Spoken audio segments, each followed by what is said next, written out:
Alô, varandeiros, para você ligado na varanda mais famosa do Brasil, um grande abraço. Cheguei para falar tudo sobre o Santos Futebol Clube. Para você que tá ligadinho no canal, muitas informações do Santos. E o Peixe perdeu, aliás, perdeu não, foi goleado pelo Internacional, foi humilhado pelo Internacional ontem no Beira-Rio por 7-1. A situação do Santos se complicou muito no Campeonato Brasileiro. Você vai conferir a classificação atualizada. Os próximos jogos também da 29ª rodada tem confronto direto. E o Santos tem o Curitiba. Após o vexame de ontem, Marcelo Fernandes e Alexandre Galo falaram com a imprensa. Vamos repercutir um pouco da fala de Galo e também do Marcelo. Tudo isso e muito mais aqui no Varanda Futebol Debate. Deixa o like, compartilha, se inscreva. Vem pro Varanda Futebol Debate. Meus amigos varandeiros, é hora de falar da 1xBet para você. Parceiro oficial do canal Varanda Futebol Debate. Na 1xBet você tem bônus de até $300 e pode palpitar em jogos do Campeonato Brasileiro e em jogos do mundo todo. E você ainda utiliza o cupom do canal que é o VFutebol. Anote aí, VFutebol, tudo maiúsculo e tudo junto. Ao clicar no link que está fixado nos comentários, você realiza o seu cadastro e faz com que mais vídeos como esse possam ser produzidos para você. E olha, meu amigo varandeiro, algumas sugestões neste meio de semana. Só jogo importante para o Santos, hein? Fluminense e Goiás, Cruzeiro e Bahia, Cuiabá e Corinthians, Vasco e Internacional e, claro, Santos e Curitiba. Em todos esses jogos você pode palpitar na 1xBet, então não perca tempo. Clica no link que está fixado nos comentários e realiza o seu palpite.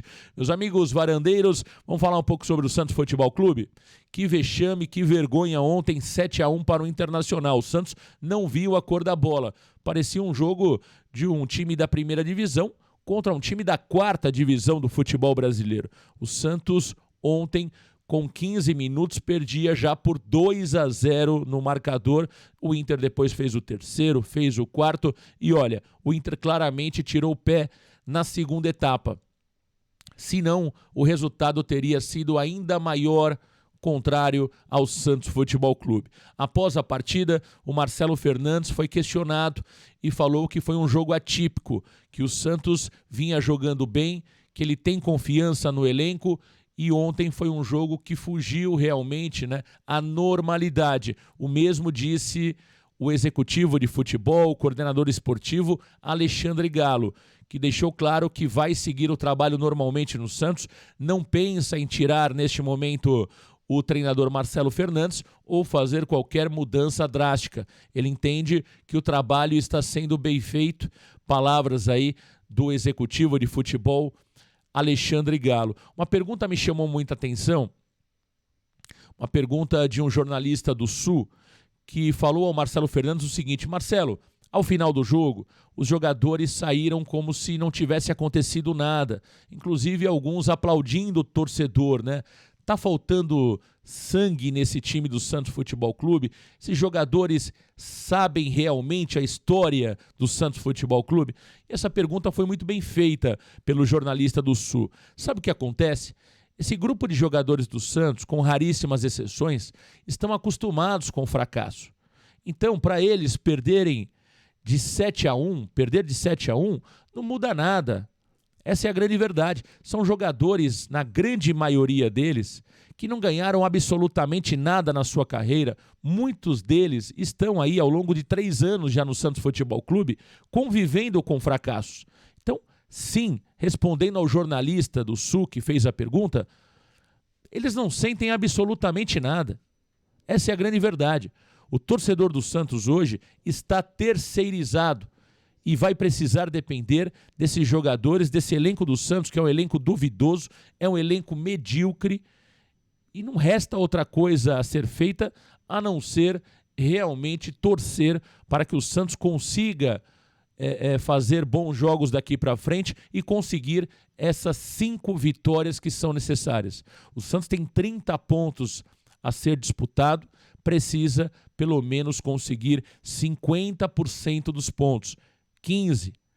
Então o Santos vai precisar de pelo menos 5 vitórias ou 4 vitórias e 3 empates nos últimos nos últimos 10 jogos para que realmente se mantenha na primeira divisão. É muito difícil.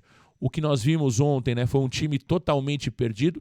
Eu concordo parcialmente com o Marcelo Fernandes, porque se nós olharmos aí os 5 jogos no comando do Marcelo, o jogo de ontem fugiu realmente aquilo que nós vimos nos outros jogos. O Santos que fez um bom jogo contra o Bahia, fez um bom jogo contra o Vasco, fez um bom jogo contra o Palmeiras, fez um bom primeiro tempo contra o Red Bull Bragantino, mesmo perdendo por 2-0, no segundo se perdeu. Eu acho que o jogo de ontem foi um pouco da continuidade do que foi o segundo tempo contra o Red Bull Bragantino na Vila Belmiro, onde o Santos estava totalmente perdido em campo. Ontem o Santos esteve totalmente perdido em campo, do goleiro ao ponta esquerda, né? Então é claro que preocupa, porque quando a gente analisa a tabela do Campeonato Brasileiro, principalmente a classificação, olhando a segunda página, né? O Cuiabá, que é um time regular, ele já tem 37, ou seja, o Cuiabá está muito mais próximo de escapar do que o Santos, né? O Cuiabá tem 7 pontos à frente do Santos, portanto, tem 3 rodadas na frente do Peixe. Depois tem o Internacional, e claramente, pelo que vimos ontem, o Internacional não corre risco nenhum de ser rebaixado. Eu descarto o Internacional. Aí temos Bahia, Cruzeiro, Corinthians, Goiás, Vasco da Gama e Santos. Todos esses brigando para escapar de 2 vagas do rebaixamento. Curitiba e América Mineiro, no meu ponto de vista, já estão rebaixados. O Vasco hoje joga um futebol melhor que o Santos, o Goiás joga um futebol pelo menos igual ao Santos, o Corinthians tem um elenco melhor que o Santos e joga um futebol igual ao do Santos neste momento, o Cruzeiro tem um elenco talvez até pior do que o do Santos, mas ontem conseguiu uma vitória importantíssima, e o Bahia está numa crescente com o Rogério Ceni. Então, a situação do Santos é muito delicada. Quando a gente olha e analisa as 4 vagas de rebaixamento, tudo leva para o Santos. É claro que se nós analisarmos isso com o coração, com a paixão, com o amor que nós temos pelo Santos, vamos torcer demais para que o Santos escape. Agora, quando a gente coloca um pouco de razão nessa análise, a gente chega à conclusão que a situação do Santos é muito delicada, é muito difícil.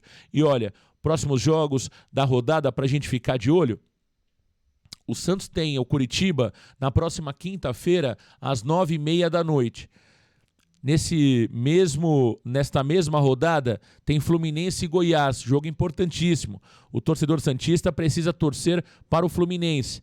Depois nós teremos Cruzeiro e Bahia, jogo importante também, né? Que aqui um empate seria excelente para o Santos. Cuiabá e Corinthians, e Vasco da Gama e Internacional. Então perceba que os nossos adversários também têm duelos difíceis, duelos complicados. O brasileiro não é nada fácil. Para o Santos não está nada perdido. Agora, vai precisar, primeiro, recolher os cacos, fazer com que o jogo de ontem realmente tenha sido algo pontual e não uma rotina daqui para frente, e é preciso trabalhar, acabar com esse negócio de folga excessiva, acabar com esse oba-oba de entrevistas e também de churrasco, e trabalhar, se necessário for, concentrar o time a partir de hoje para o jogo da próxima quinta-feira contra o Curitiba na Vila Belmiro. A situação do Santos é muito difícil e o torcedor vai precisar, claro, continuar apoiando, né? Eu disse ontem nos meus vídeos que neste momento talvez o único protesto viável seja contra o presidente do clube, mais nada. Não adianta mais protestar contra a comissão técnica, contra jogadores, porque não há tempo mais de se fazer nada. Para aqueles que defendem a saída do Marcelo Fernandes, eu pergunto a você, vai trazer quem, meu amigo? Quem é que aceita esse projeto do Santos neste momento? E para você que defende afastamento de jogador, eu pergunto para você, vai colocar quem para jogar? Na base, não temos jogadores prontos para assumir esse momento do Santos Futebol Clube. Então, em resumo, é preciso ir com Marcelo Fernandes e com esse elenco até o final da temporada 2023. E vamos ver o que vai dar. Volto a dizer, o Marcelo Fernandes foi o treinador que conseguiu fazer esse time do Santos jogar mais do que os outros treinadores. Se não fosse o Marcelo, provavelmente hoje nós já estaríamos rebaixados. Então, não dá para achar que o Marcelo é o maior culpado neste momento. Falhou ontem, errou, com toda certeza, mas é preciso acreditar que o Marcelo tenha competência para tirar o Santos dessa situação delicada. Um grande abraço, valeu galera, tchau!